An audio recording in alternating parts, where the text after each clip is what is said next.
আব্দুল্লাহ রে, আমি তো তোকে ভালোবাসি না রে আব্দুল্লাহ, আমি আখিরি নবীরে ভালোবাসা চাইছিলাম, সব দিব রে, তোমার বিবি হব রে আব্দুল্লাহ, তোমার বিবি হইয়া আমি রাহমাতাল লিল আলামিনের মা হইব রে। আব্দুল্লাহ, কসম খাইলাম রে, রাহমাতাল লিল আলামিনের মা যখন হইতে পারলাম না, আর জীবনে কোনোদিন বিবাহ বসবো না।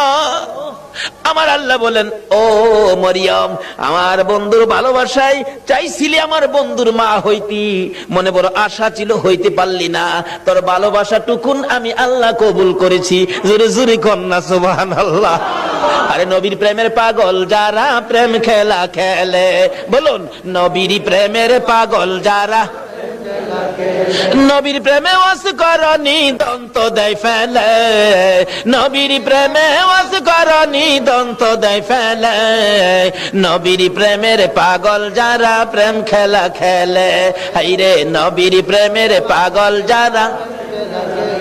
হানজালা পাগল ছিল নবীর প্রেমে জীবন দিল, হানজালা পাগল ছিল নবীর প্রেমে জীবন দিল, গোসল করাইল তারে ফেরেশতার দলে, গোসল করাইল তারে ফেরেশতার দলে, নবীর প্রেমের পাগল যারা প্রেম খেলা খেলে, হাইরে নবীর প্রেমের পাগল যারা।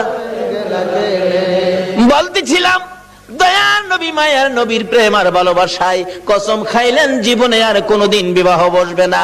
হাসরের জমিন যেদিন কায়েম হবে, ওই মরিয়মের আমার নবীর প্রতি ভালোবাসার পুরস্কার দিবেন আমার আল্লাহ। যদিও কালিমা পড়ে নাই, যদিও এই যুগে আসে নাই, যদিও মরিয়ম মুসলমান হইতে পারে নাই, শুধু ছিল গো আমার নবীর ভালোবাসা। আল্লাহু আকবার। কালিমাও পড়ে নাই, নামাজও পড়ে নাই, মুসলমানও হয় নাই, তারপরও আমার আল্লাহ সিস্টেম করেছে বন্ধুর ভালোবাসার পুরস্কার দেওয়ার জন্য।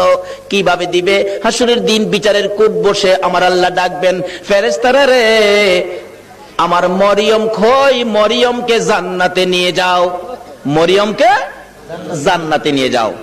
তখন ডাক দিবেন ফেরেশতারা, মরিয়মকে, মরিয়মকে জান্নাতি ঘোষণা দেওয়া হয়েছে। হাসরের ময়দানে কোটি কোটি মরিয়ম আয়েশা জড়ো হবে, ফেরেশতারা পড়বে বিপাকে, হারি কয় কি আল্লাহ, আপনি কোন মরিয়মের কথা কইছেন? এখানে তো কোটি কোটি মরিয়ম হাজির হয়ে গেছে। আল্লাহ বলবেন, আরে না, এই মরিয়ম না তো, ঈসা নবীর মা মরিয়ম কই, দেখ। ঈসা নবীর মা মরিয়মকে ডেকে আনবেন, ঈসা নবীর মা কই, আমি, আপনি জান্নাতি হবেন, যান, আপনি জান্নাতে যান। অন্য অন্য মরিয়ম